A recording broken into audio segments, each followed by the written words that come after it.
how powerful a miracle can be. The Blackfoot River in western Montana is known for its superb whitewater rafting.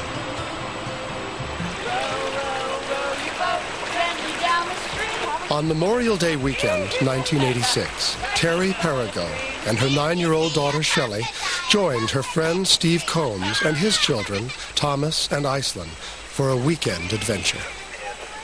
Yes, we are. While Steve and his children had experienced the thrill of river rafting before, Terry was apprehensive. I just had a premonition that this wasn't a good idea. The river was really high, it was really fast, and I just didn't have a good feeling about taking the little kids. But the day was warm and sunny.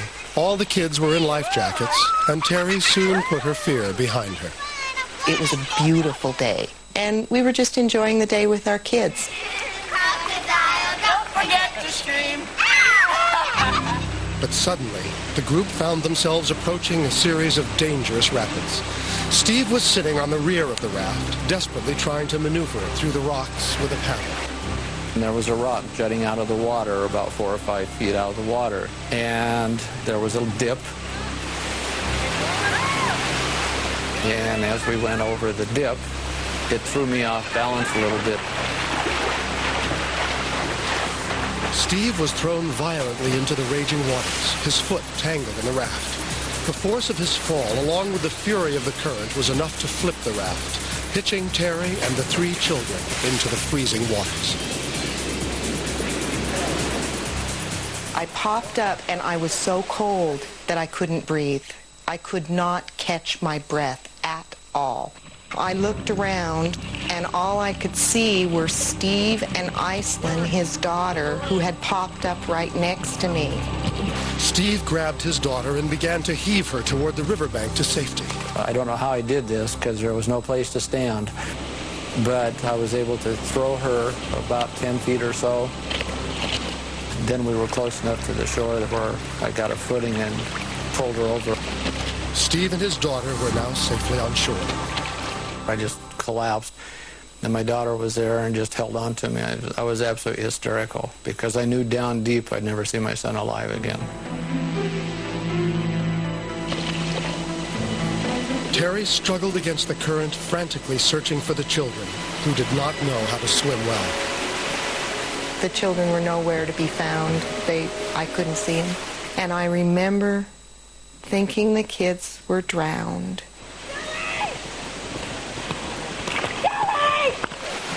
I remember looking around, and I remember thinking that I would not get out of that river, that I would rather die than get out of that river without my daughter. As the raging river pulled Terry downstream, she fought to gain some control.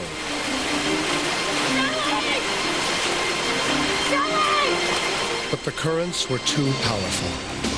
How was she going to save the children? Her only hope was to reach the raft, which was quickly racing away.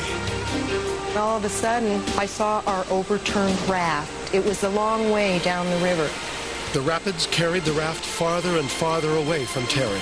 I just knew I had to get to that raft. And as soon as I had that feeling, I was there.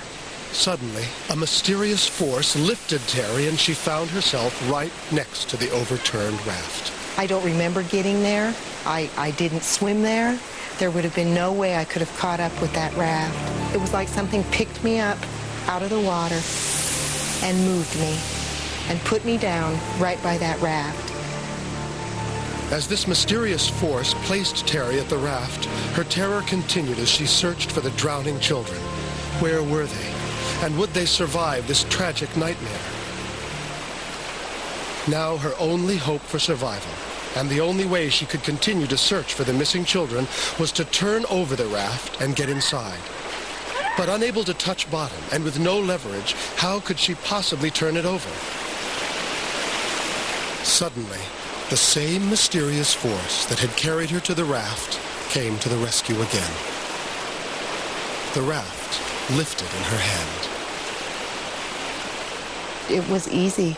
I didn't even think about it. It just was like a feather. As she miraculously lifted the raft, to her amazement, she found the children trapped underneath.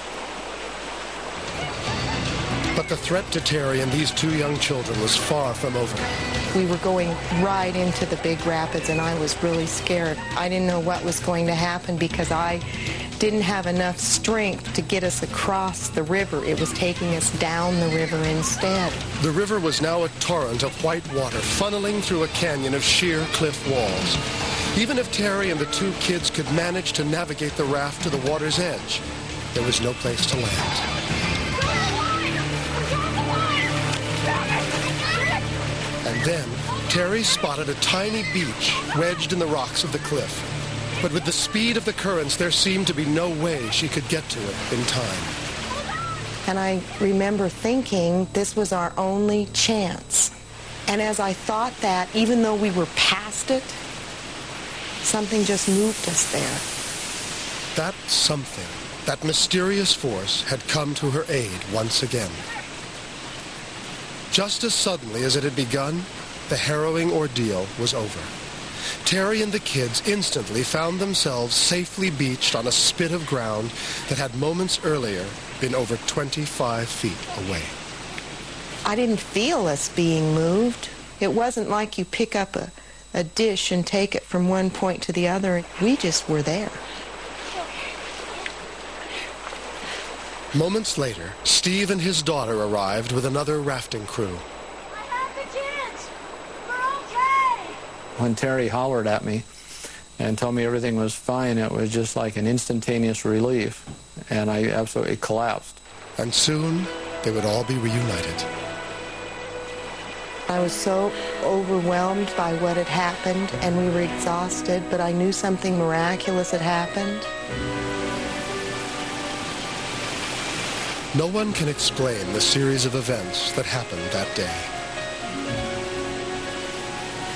First, the mysterious hand lifting Terry and placing her next to the overturned raft. The unexplainable strength that Terry found in her time of crisis. And finally, the mysterious force that guided them to safety on an inaccessible beach. Terry still remembers the overwhelming feeling that something miraculous had happened. Something that after 12 years, she continues to try to understand. I've always thought that my grandmother acted as my guardian angel that day. My maternal grandmother reached her hand down from heaven and picked me up and took me to those kids. I may have been in that river, but I did not save those kids. Physically, I guess I did it, but I had a power other than me who was giving me the power to do it.